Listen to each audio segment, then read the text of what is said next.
Programme के आगाज़ में आईएमएफ की टॉक्स के हवाले से बड़ा क्रूशल फेज़ है जो अगले 2-3 रोज़ हैं। इसके अंदर किसी हतमी नतीजे के ऊपर स्टाफ लेवल के ऊपर अंडरस्टैंडिंग हो जानी चाहिए।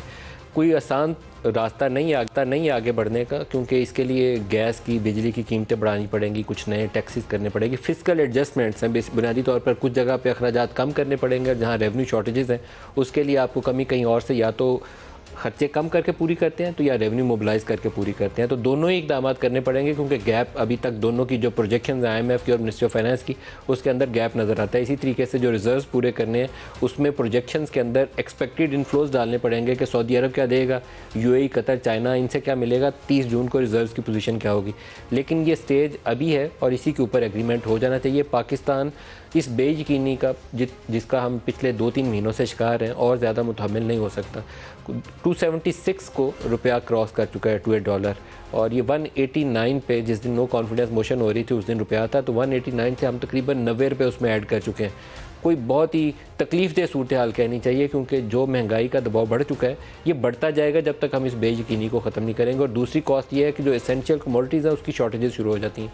आप मेडिकल स्टोर्स पे, मैं बेशुमार दफ़ा हाईलाइट कर चुका हूँ कि मेडिकल स्टोर्स पे जाते हैं तो अद्वियात दस्तयाब नहीं है।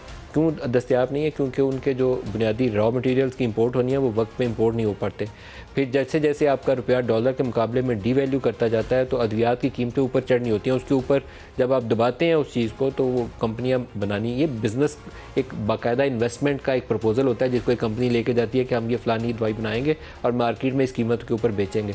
जब तक उसे पैसे बचेंगे तो तब तक तो दवाई बेचेगा, अगर उसको जेब से डालने पड़ेंगे तो उसका बिज़नेस वाइबल नहीं होगा, वो नहीं बेचेगा।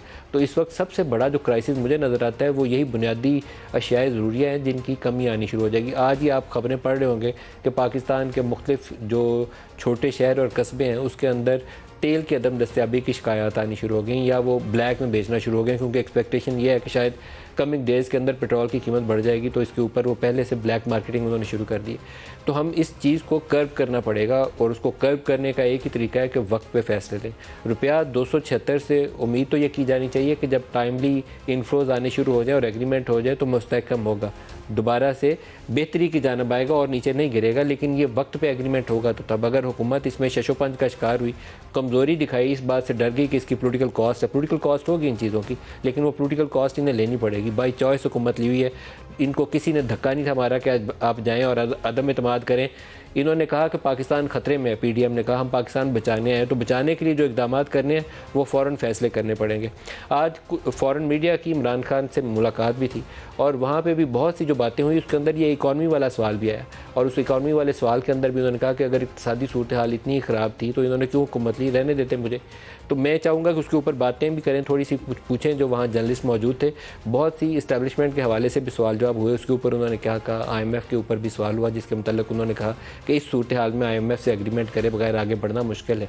ये बात दुरुस्त है क्योंकि आईएमएफ ही एक रास्ता है, बाकी सब ने हमारे हाथ पांव बांध दिए हैं कि आईएमएफ से एग्रीमेंट करेंगे तो हम आपकी मदद करेंगे, नहीं तो नहीं करेंगे।